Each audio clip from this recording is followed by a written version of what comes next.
What's going on at the same, it's been a minute back at it. So I'm about to, I believe I have a good mathematical argument to support African-centered thought and Pan-Africanism. Everybody, there's not everybody, but there's a lot of people who keep saying, Pan-Africanism is dead, Afrocentrism, is dead, it's trash. And it's like, really? Which can you prove it? And when you ask them for proof, they don't have any proof. So this is a mathematical argument for why African-centered education and Pan-Africanism is beneficial to us, Black people, here in America and across seas everywhere. All right.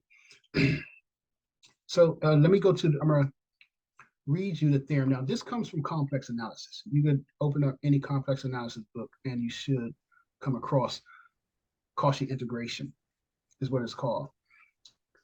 We also have the Cauchy-Gorset theorem, which I'm gonna come back to. I might come back to this. I'm gonna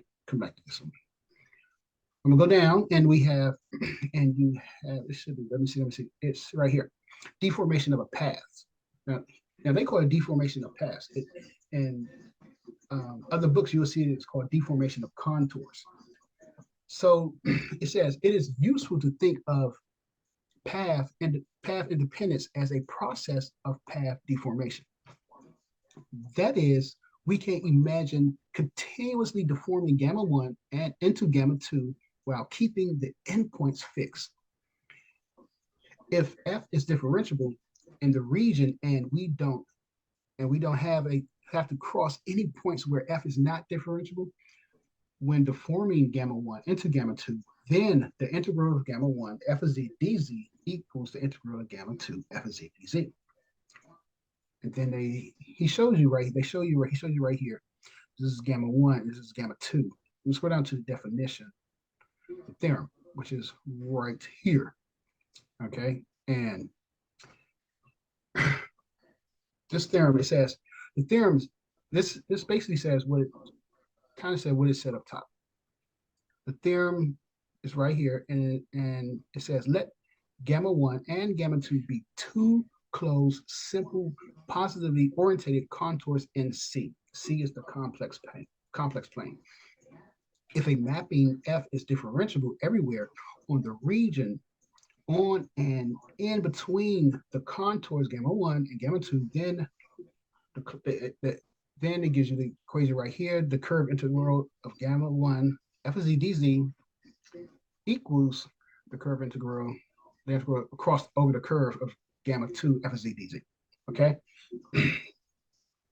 that right there. What I'm saying is that this right here is a good argument for African-centeredness, Pan-Africanism.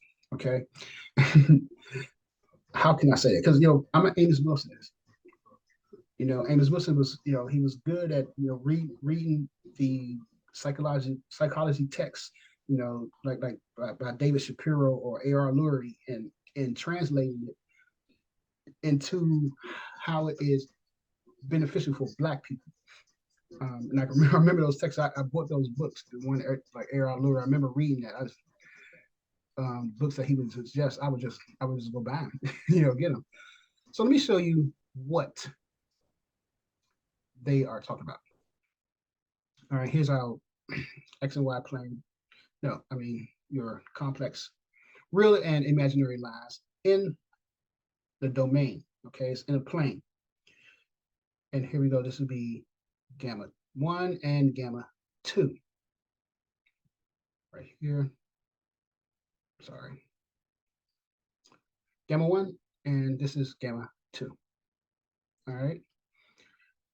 Now, they're saying that from gamma 1 to gamma 2, this region right here, the space in between them is differentiable. It's analytical. That means that there are no singularities in it. So therefore, gamma 1 can form into gamma 2. It would eventually coincide. They will eventually equal each other. That's what the theorem is saying. And this is the let's make this omega, the plane, defining the plane. So I'm gonna do it again because I think if I do a different, let me do a different letters and different shapes, okay? And explain it again. All right, so here we are. This is the plane. Our plane will be omega. Let's make this omega. And here is our gamma one. No, we're gonna make this beta. Well, make here, this will be beta. This here is epsilon. All right, so the same thing was what I said before.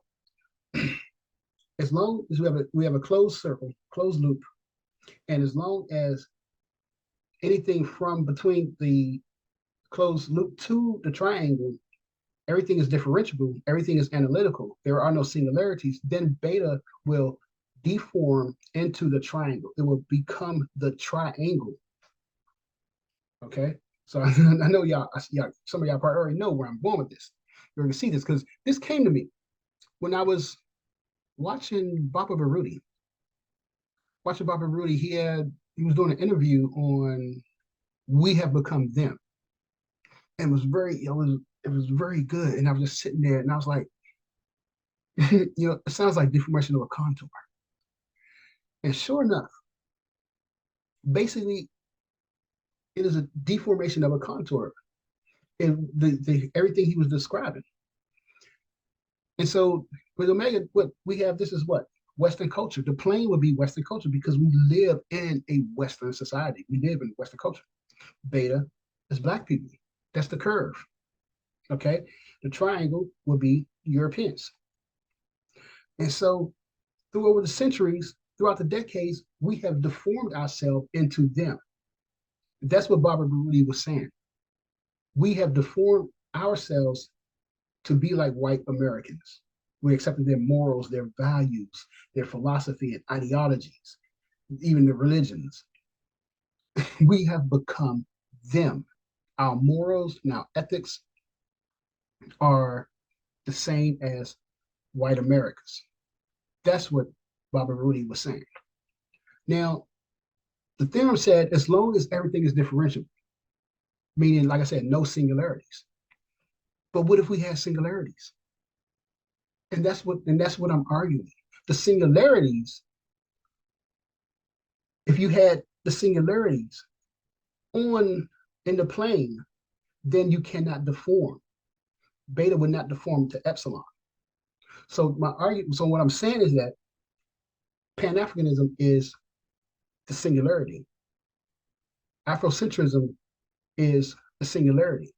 As long as those singularities exist, then we won't deform into epsilon. We don't become like European Americans. We will be more of a Malcolm X, John Henry Clark, or more of a Marie Ba'ani, Francis Cress Welsing, or Wade Nobles.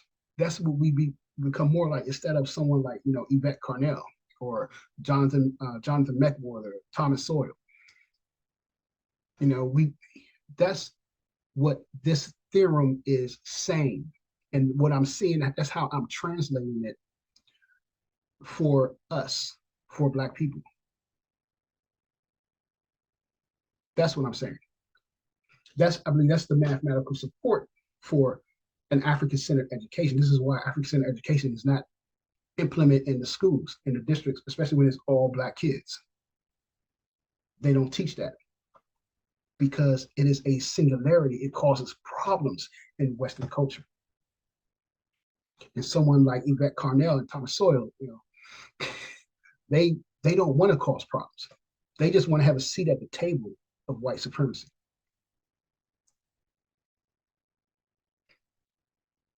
So that's the mathematical support for an African-centered education and Pan-Africanism.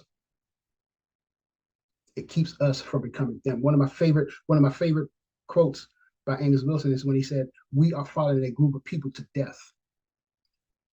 We are following a group of people who are obsessed with death.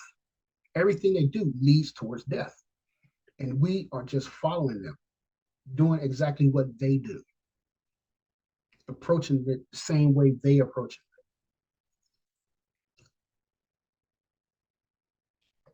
They say there is no such thing as white science. Such thing as white science, but it's not true.